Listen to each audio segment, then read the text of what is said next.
Eu quero lhe dizer, não desperdice a sua unção.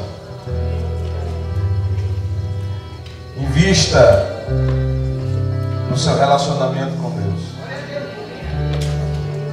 Às vezes nós estamos desperdiçando o tempo e estamos perdendo a visão e perdendo o verdadeiro foco, que é o nosso relacionamento com Deus. Eu costumo dizer, querido, que Dalila nunca foi inimiga de Sansão. Dalila nunca foi inimiga de Sansão. Dalila foi apenas uma distração na vida de Sansão. E nós, como igreja, nós precisamos ter cuidado com as distrações. Nós, como homens de Deus, como mulheres de Deus, nós precisamos ter esse cuidado, esse entendimento. Pode ver que Jesus disse assim: olha, quando vocês forem, vão de 2 em 2, não parem nem para cumprimentar ninguém. Jesus está me dando uma missão para que eu seja um crente mal educado. Não, é para que você não se perca pelo caminho. Jesus sabe, querido, quantas coisas podem nos roubar dele. Jesus sabe que se você não gastar tempo com ele, não gastar tempo com o altar de Deus na sua vida, você não vai dar continuidade àquilo que ele começou na sua vida. Então a gente precisa entender isso de maneira clara, porque quando você sair daqui, você precisa investir aquilo que foi investido em você na vida de alguém. Quem está entendendo, diga amém. Um dia eu estava orando, eu disse: Senhor, eu quero ser um homem cheio do Espírito Santo. E aí o Senhor tem umas perguntas para mim, e ele só pergunta quando eu não tenho a resposta. E aí ele perguntou: para você fazer o quê? Você acha que eu respondi? Aí depois eu fui andando com ele, e a Bíblia diz que ele tem as riquezas encobertas, os tesouros que estão escondidos para mim e para você. Só tem uma maneira de você descobrir o que está encoberto, o que está escondido. Diga comigo: andando com Deus. Eu não vou andar com Deus não, porque Ele não me mostrou os tesouros que Ele tem. Então você nunca vai ver. Na medida que você anda, na medida que você se relaciona com Deus, eu quero que você entenda isso: segredos do Senhor virá sobre a sua vida. Aí a gente termina uma mensagem como a de hoje de manhã. Eu confesso a você, depois de hoje de manhã, eu acho que eu não sei pregar mais. Os irmãos pensam que é brincadeira, mas é verdade. Eu disse: agora ficou ruim, porque depois de manhã o povo, hoje à noite com certeza o quê, irmão? E não gere expectativa no pregador, gere expectativa no Senhor. Aleluia! Glória a Deus. Amém? Aleluia! Aí as pessoas dizem: eu quero aprender os segredos de Deus. Ande com ele. Você, quando abrir a Bíblia, vai acontecer da palavra ela saltar da folha e entrar em você. Você terá uma autoridade tremenda para fazer aquilo que o Senhor te chamou para fazer. Será que você está entendendo? Aleluia. Abram as vossas Bíblias comigo, por gentileza. Evangelho de Lucas, capítulo de número 8. Querido, o Senhor te enche para que você seja derramado em algum lugar. A gente quer ser cheio e guardar a porção para nós, ou deixar para os momentos VIPs. Você precisa sair daqui hoje. Você precisa sair desse retiro procurando nas ruas da sua cidade, procurando no bairro da sua cidade alguém que você possa derramar aquilo que você está recebendo, ou aquilo que você recebeu nesse retiro. De nada adianta se você recebeu de Deus, se você não passar para frente. Não seja mar morto, seja mar da Galileia, que tudo que recebe dá. E ainda que eu tenha uma péssima pescaria a noite inteira, conserta as redes. Ligue uma extremidade à outra, pega na mão do irmão e diga assim: nós somos a rede. Diz para o seu irmão: vamos se consertar. Nós somos a rede. Aleluia. Ei, ele vai te levar para pescar na profundidade errada, na hora errada.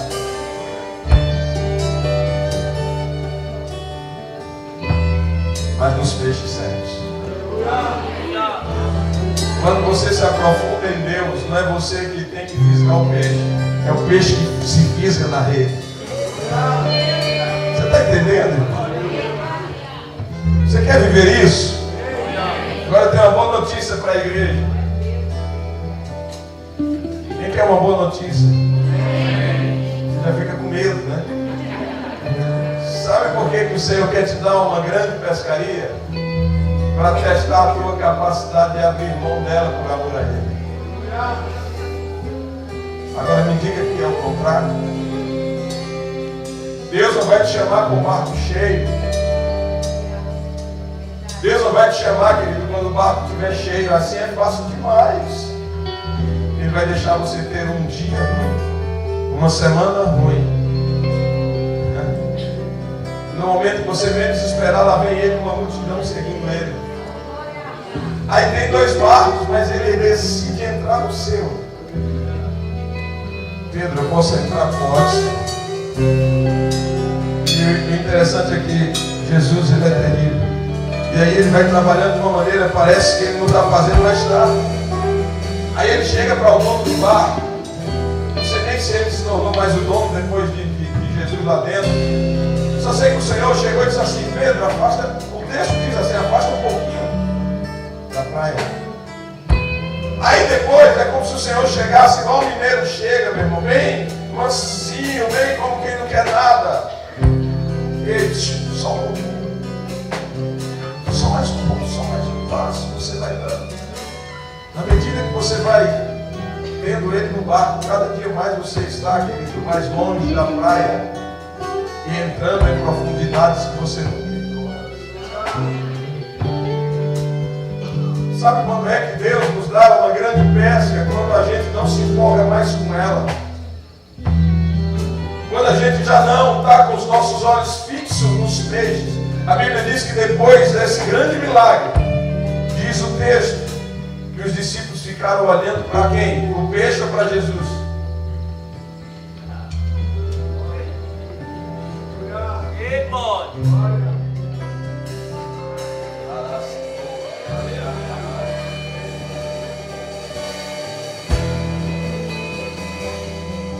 Tire os olhos das coisas e coloque os olhos no seu Senhor, olhando firmemente para Jesus, o autor e consumador da minha fé.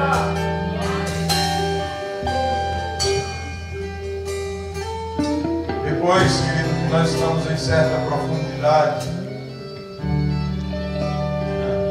aquilo que você não tinha, você passa a dividir. Pastor, o que é isso? Não ficou outro barquinho lá na margem? Ficou ou não ficou? Talvez quem fica para trás diz assim: Jesus entrou no barco, que é o barco de Pedro. Não, abençoado.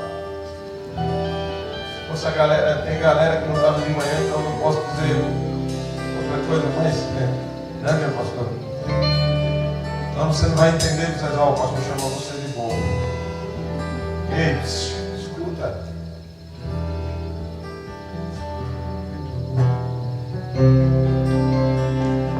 Se você ficou para trás, é porque alguém vai pescar para você. Você não entendeu? A Bíblia diz que os que estavam no barco com Jesus começaram a acenar. E quem não foi pescar, e quem não tinha nem a rede pronta ainda, teve que vir desfrutar dos peixes. Eu quero que agora você vai virar nordestino. Agora eu quero que você olhe para o seu irmão. Eu sei que tem gente, talvez que hoje é a primeira vez, não vai entender muita coisa. Mas olha para o seu irmão, porque assim o jumentinho já está amarrado. Tem alguém pescando para você comer peixe hoje. Ei, vai ter peixe no seu barco hoje.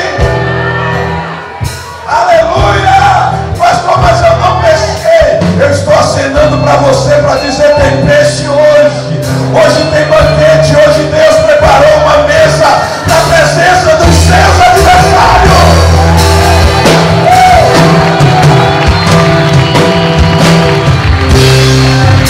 Sabe o que é isso? Sabe o que é isso? Davi sabia o que era preparar uma mesa na presença dos adversários. Davi não fala como pastor no Salmo 23, ele fala como ovelha. E outra coisa, vamos corrigir. O Salmo 23 diz assim: o Senhor é meu pastor e não sentirei falta de mais nada.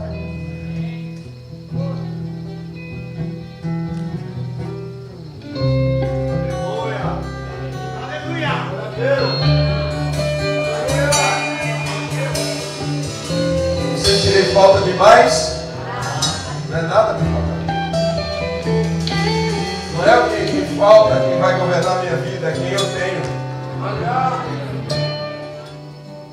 Certa mulher que havia 12 anos vinha sofrendo de uma hemorragia e que ninguém tinha podido curar. E que gastara com os médicos, na realidade com os curandeiros, todos os seus haveres. Veio por trás dele e lhe tocou na orla da sua veste. E logo se lhe estancou a hemorragia. Diga comigo: logo. Diga comigo: imediato. Mas Jesus disse: quem me tocou? Como todos negassem, Pedro tem que ser Pedro, com seus companheiros, disse: mestre, as multidões te apertam e te oprimem, e dizes: quem me tocou? Contudo, Jesus insistiu. Diga comigo: insistiu. Alguém me tocou porque senti que de mim saiu poder. Vendo a mulher que não podia ocultar-se, aproximou-se trêmula e, prostrando-se diante dele, declarou à vista de todo o povo a causa porque lhe havia tocado e como imediatamente fora curada. Então lhe disse: filha, a tua fé te salvou, vai-te em paz. Se eu tivesse que dar um tema à mensagem de hoje, o tema seria humildade para servir. Irmãos, com base nesse texto, eu aprendo muitas lições do Senhor para com a minha vida, para com a sua vida e para com a igreja. Uma das coisas que eu quero é que você que lê a Bíblia e entenda, porque talvez a partir de hoje a sua percepção bíblica mude. Queridos, eu quero que você entenda que todas as vezes que a Bíblia fala de mulher, a Bíblia está falando ou dando conotação ou usando uma tipologia simples da igreja. Todas as vezes que a Bíblia falar de mulher, você pode associar aquela mulher a uma igreja. Por exemplo, se nós pararmos para observar Noemi e Ruth, Noemi é o tipo de uma igreja que está envelhecida, é o tipo de uma igreja que está enrijecida, é o tipo de uma igreja que está sem esperança, é o tipo de uma igreja que não tem mais como dar legalidade, não tem mais como dar prosseguimento à sua linhagem. É uma igreja que desistiu, é uma igreja que volta decepcionada de uma terra.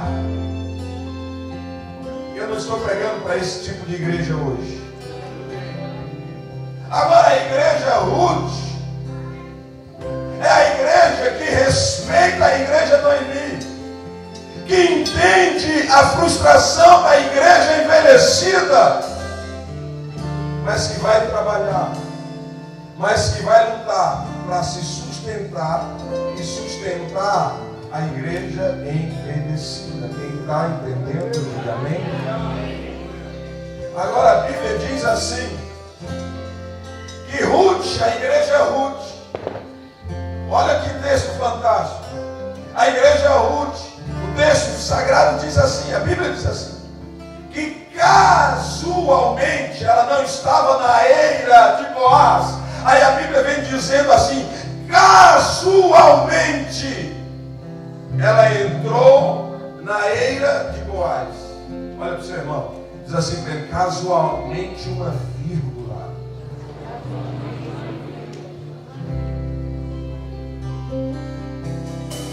Como é que você casualmente você para na eira do cara que você vai casar com ele?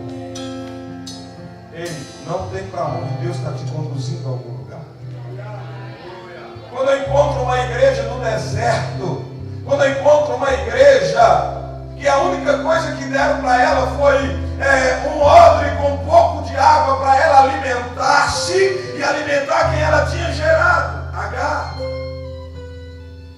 Quando eu olho para esse tipo de igreja, que deixa os seus filhos à mercê do deserto e vira as costas para eles para não vê-lo morrer, aí a Bíblia diz assim que ela vinha andando errante pelo deserto.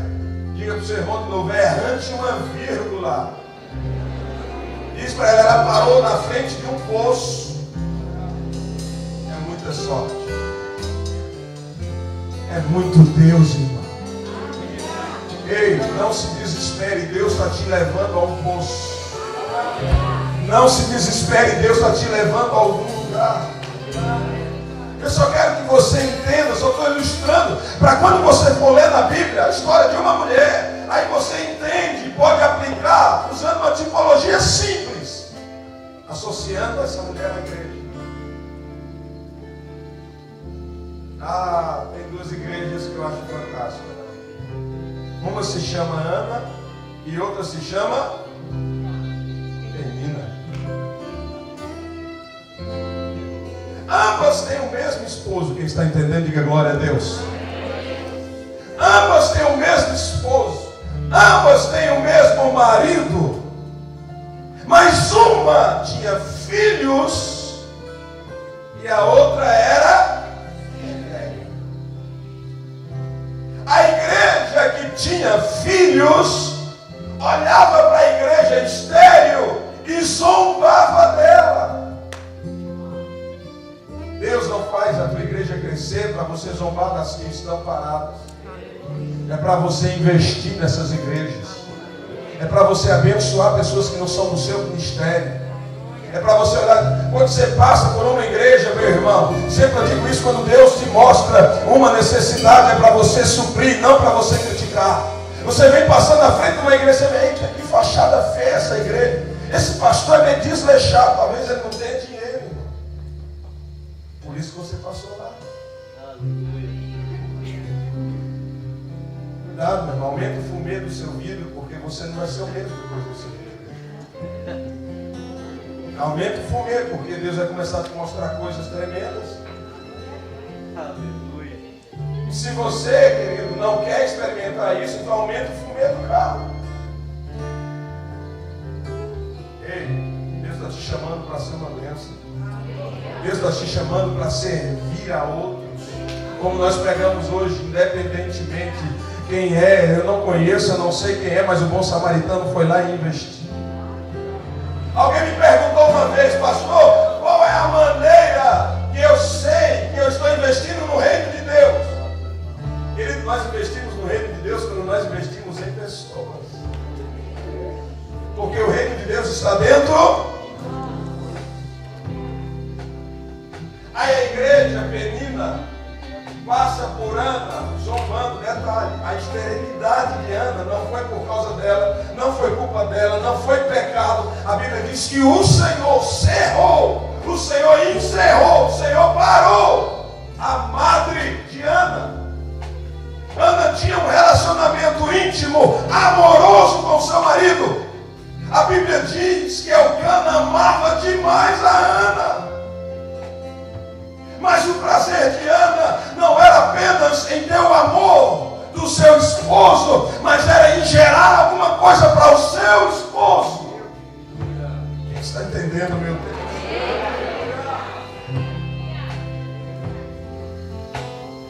Aí a Bíblia vem dizendo que essa mulher que não tinha nada, essa igreja que soube esperar, essa igreja que não desistiu do seu esposo por ela ser estéril. Glória a Deus. Aleluia. Essa igreja que não desistiu de se deitar com o marido só pelo fato dela não estar conseguindo gerar. Aleluia.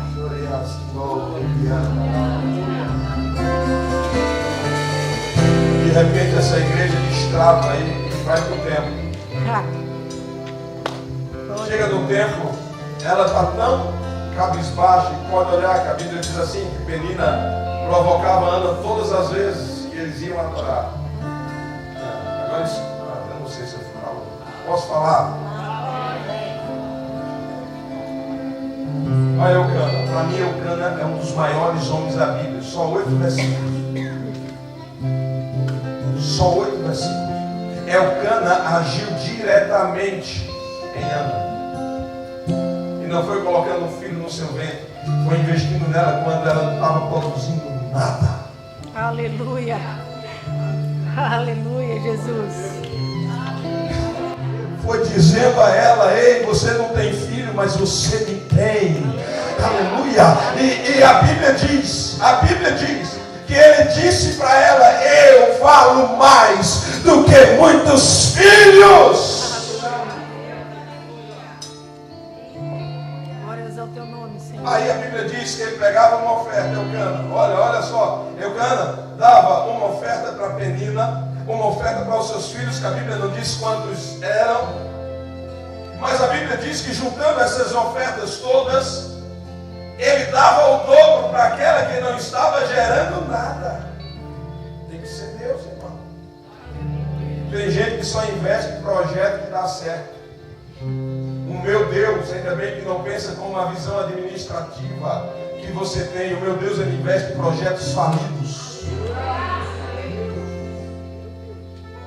Porque eu era um projeto falido e alguns aqui também eram. Nós pastores somos eunucos tomando conta de uma noiva que nós não podemos gerar sentimentos com ela.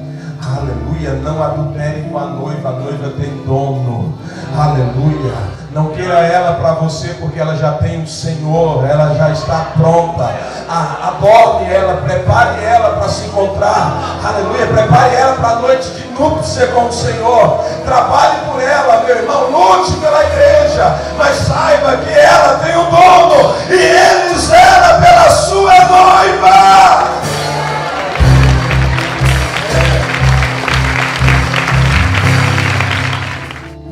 Querida, tem muita gente que diz assim: não, Jesus não precisou de muito tempo, 3 anos, e ele operou de uma forma tal. Ei, quem disse a você? Ele passou, foi 30 anos esperando, se preparando.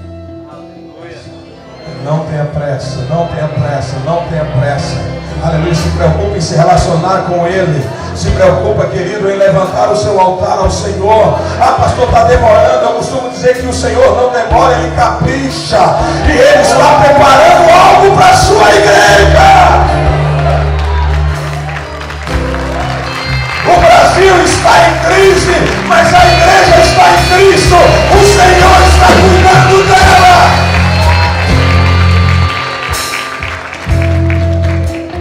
Lembra agora da mulher? A mulher que estava perdendo o seu filho, de Elias ali. Você lembra da história? Que eu comecei. Ela disse: eu só tenho pão para comer, eu e o meu filho. E amanhã a gente vai morrer.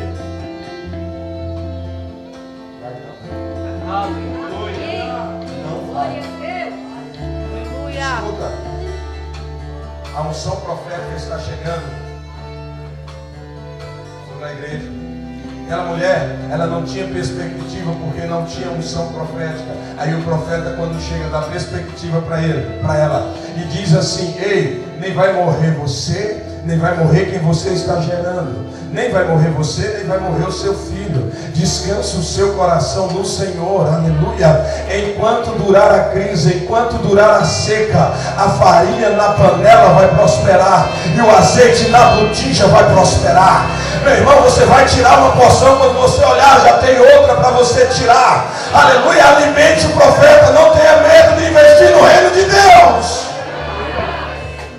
Para Deus operar, diga: a farinha tem que estar na panela e o azeite na... Sabe por que Deus não opera muitas vezes na nossa vida? Porque a farinha está na botija e o azeite está na panela. Então está tudo bagunçado. Venho como um servo do Senhor dizer isso. Organize a sua vida.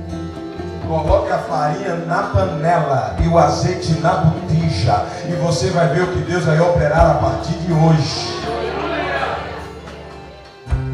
O primeiro ano do ministério de Jesus, a teologia chama do ano inaugural. O segundo ano do ministério de Jesus é o ano da popularidade. O terceiro ano do ministério de Jesus é o ano da resistência, é o ano da perseguição, é o ano que Jesus menos operou milagre, porque o Senhor estava combatendo os fariseus, combatendo os escribas. Só que no ano inaugural, olha como Jesus é tremendo, no ano inaugural ele começa o seu ministério. E outra coisa, Jesus só procura discípulo no ano inaugural do seu ministério, porque nós precisamos honrar quem acreditou na gente quando ninguém acreditava. O próprio profeta João Batista um dia estava em dúvida porque estava preso. Um dia estava em dúvida e ele mandou um dos seus discípulos perguntar: você é o enviado? Jesus disse: diz a ele que os cegos veem, os surdos ouvem, os aleijados andam. Ei, os sinais estão aí. E você precisa discernir os sinais que o Senhor está operando na sua vida. Pode ser pouquinho, pode ser quase nada, mas Ele está operando. Quem está entendendo até aqui, diga amém. Por que eu estou dizendo sobre esses 3 períodos? É porque você precisa discernir qual período você está. Querido, até Jesus chegar na cruz e dar aquele brado, aquele grito que nós conhecemos como está consumado, que em grego diz tetelestai. Quando ele diz tetelestai, essa palavra tetelestai significa a fatura está quitada. Nós não devemos mais nada. A promissória que estava contra nós foi cravada naquela cruz. E hoje somos livres para adorar a Deus. Aqui nesse sítio, aqui nesse acampamento, nós podemos erguer as mãos livres. Toma posse daquilo que Deus tem na sua vida.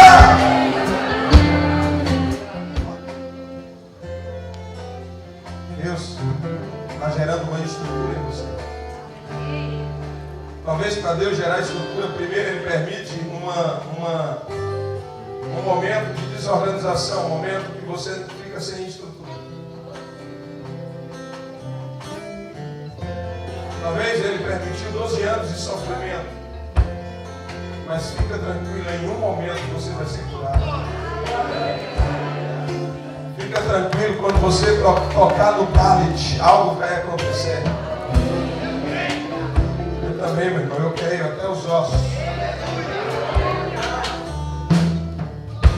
Agora não tem cura da noiva sem tocar no noivo.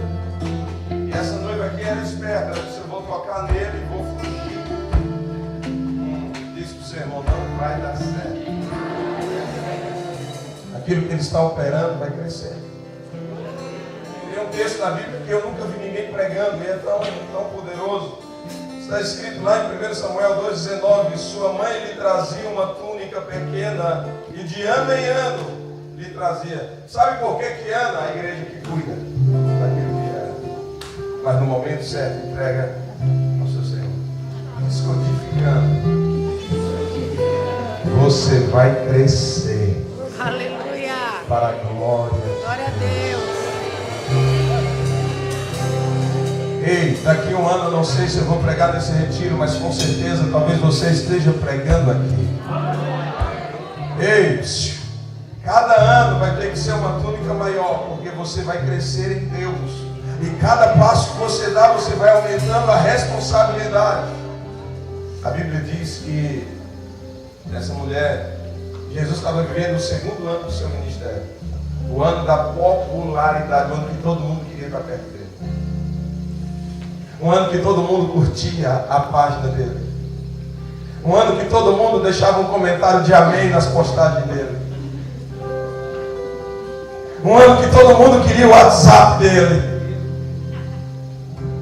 A Bíblia diz que Jairo, aqui nesse texto, a Bíblia diz que Jairo já estava esperando com uma necessidade.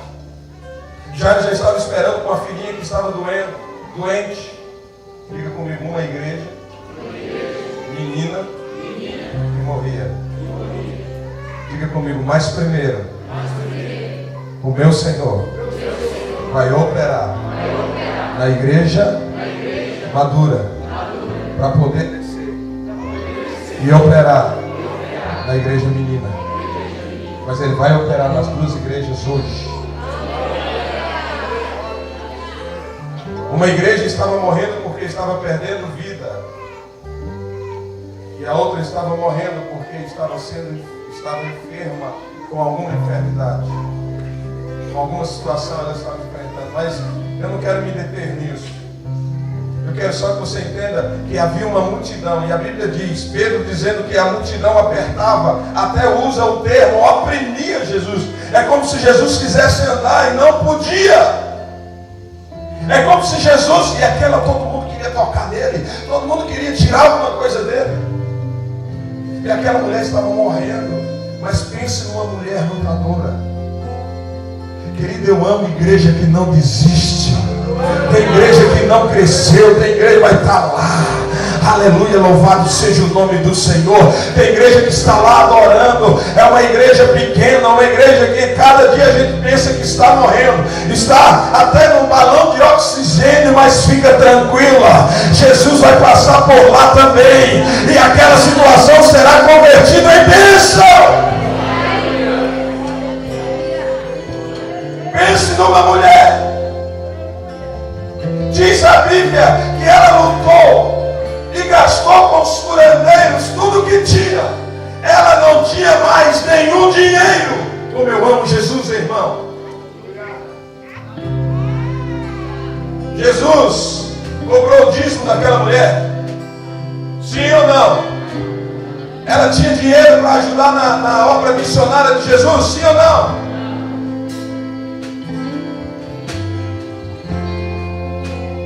Jairo tinha.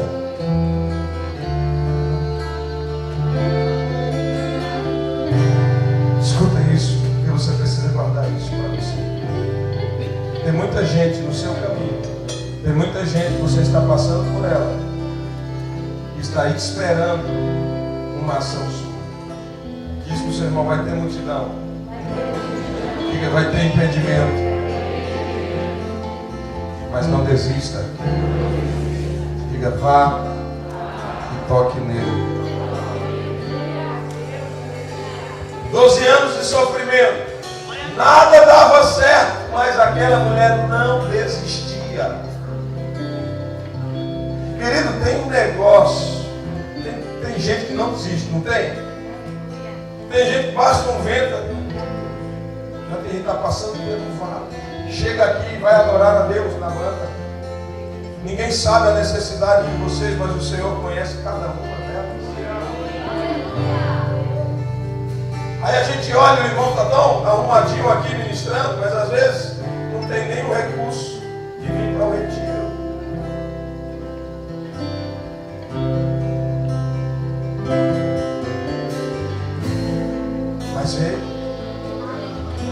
desiste.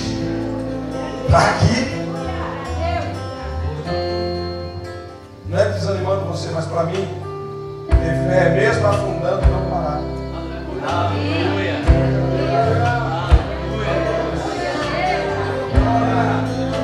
Não está dando nada certo, mas eu... Está tudo... O céu está de bronze. Está afundando. Ei, prova, pastor, prova. Ezequiel capítulo 47. Cada passo que ele andava, ele ia afundando, mas ele não desistiu do propósito que o Senhor tinha na vida dele. Eu estou falando aqui para ministros. Eu estou falando aqui para ministros. Não desista pela falta de recurso. Aleluia. Deus vai enviar socorro. Pastor, eu vou parar. Não para não, irmão. Daqui a pouco chega um Teófilo e senta perto de você e diz assim: meu filho, você está precisando de alguma coisa? Eu tenho, eu vou te abençoar.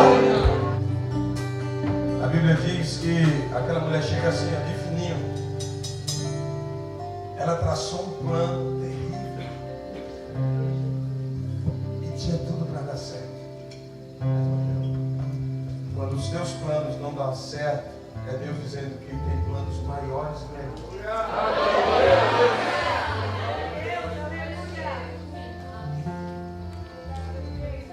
Aí aquela mulher, diz a Bíblia, que ela vai e toca na orla. Ela se abaixa, ela dá talvez o último pulo, o último, como a gente diz lá no Nordeste, o último bote. Ela vai lá e dá o bote, pá, e toca na orla. Não tocou em Jesus. Não tocou na pele do Senhor, tocou na orla, onde fica o talit. E o talit é interessante porque o talit, ele é cheio de fios. Aí se junta 8 fios e dão 5 nós. Número 8, querido, na numerologia bíblica representa propósito. E o número 5 está falando dos 5 primeiros livros da Bíblia. Quando ela toca no propósito do Senhor, e o Senhor veio para salvar. Aleluia. Glória a Deus. Senta, Jesus.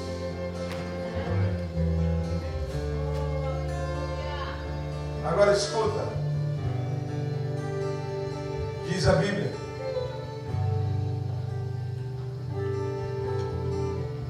E Jesus agora para tudo.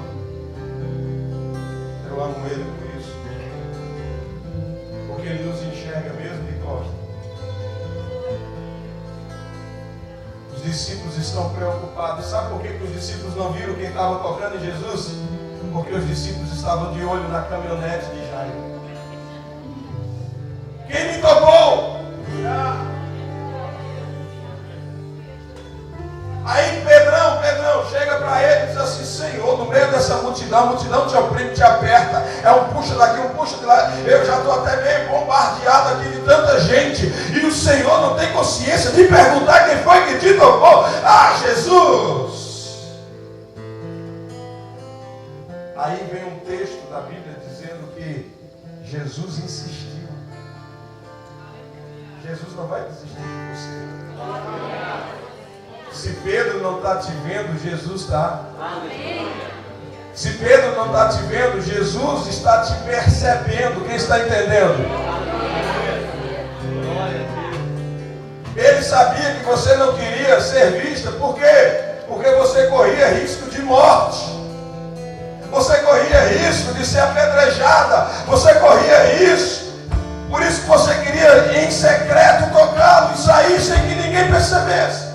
Não, já recebi o meu milagre. A hemorragia já estancou. Já resolveu os meus problemas. Agora eu estou saindo. Jesus disse: quem me tocou? Na hora que quem me tocou, irmão? Sabe o que eu aprendo? Eu aprendo que é responsabilidade minha e sua de observar quem está tocando nas obras de Jesus. É responsabilidade da igreja. É responsabilidade de quem está andando com Jesus perceber quem está tocando nele, perceber quem quer uma mudança, perceber quem quer de verdade ter a sua vida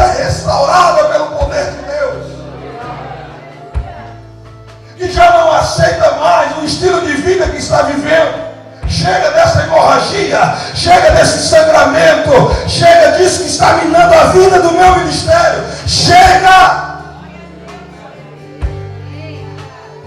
Ao invés de eu avançar, eu estou adiando o propósito de Deus na minha vida. Chega hoje, basta! O Senhor tem uma palavra de vida para você. Agora você tem que se humilhar. Você tem que mesmo estar se sentindo indigno tocar nele. Talvez você não possa abraçá-lo. Talvez você não possa pular no colo dele. Mas alguma coisa você pode fazer. Toque. Aí vem essa parte da mensagem que é interessante.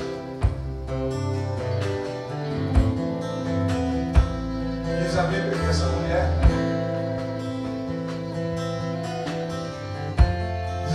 essa mulher, ela diz o seguinte, não, ela tenta se esconder. Jesus insistindo, você sabe aquele olhar de Jesus? Jesus sabe que foi você. Mas Jesus não sabia? Sabia. Vamos supor, olhando para a irmã que está com a câmera, foi ela que tocou em Jesus. Aí Jesus faz assim, ó. Quem me tocou? Aí passa de novo. Quem me tocou? Aleluia.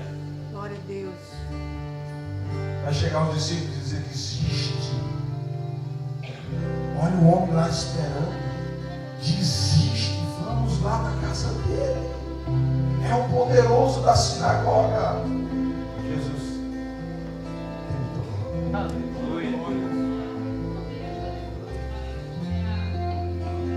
Eu vou insistir com ela. Quem me tocou? Para tudo, quem foi que me tocou? Jesus.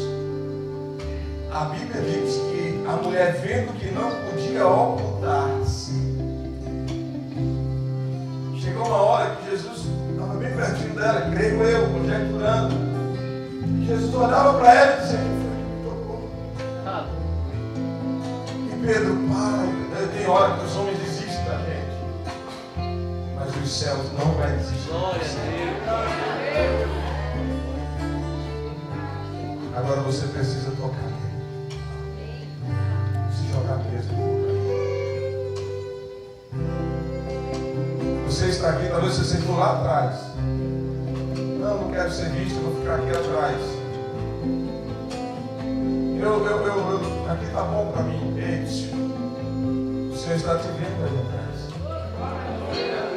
Eu não posso te ver, querido, eu não posso te tocar, mas você pode tocar nele. Será que a igreja está entendendo? Pastor, a gente está falando de serviço.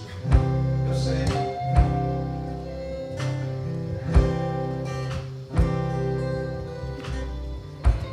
Jesus. A mulher não podendo ocultar-se, diz a Bíblia que a mulher agora se apresenta a Jesus. E era alguém que foi para se esconder dela.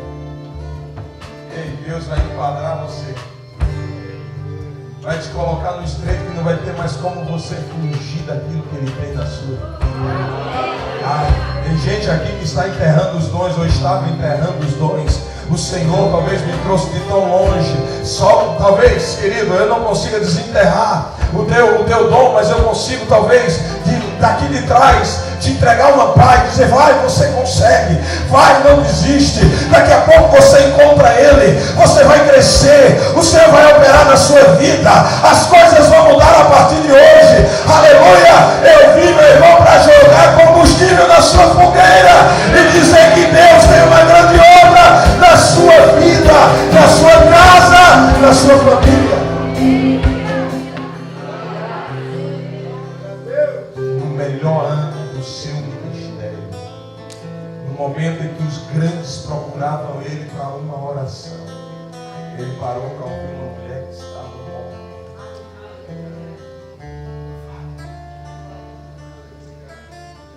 Pedro já agoniado, dizendo, Jairo, já espera.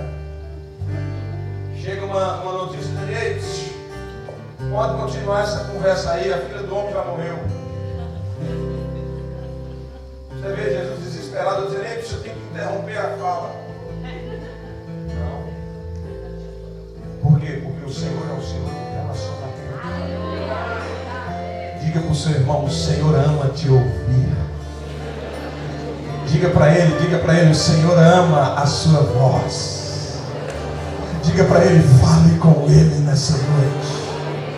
Fale com ele nessa noite. Adore o nome dele nessa noite.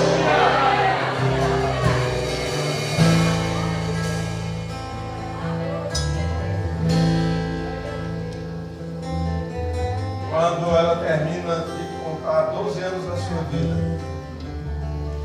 12 anos de muita luta e muito sofrimento, não se resolve com um toque, sim com uma conversa. Será que a igreja está aqui? Aleluia! Diga comigo, eu preciso gastar mais tempo com as mulheres do curso.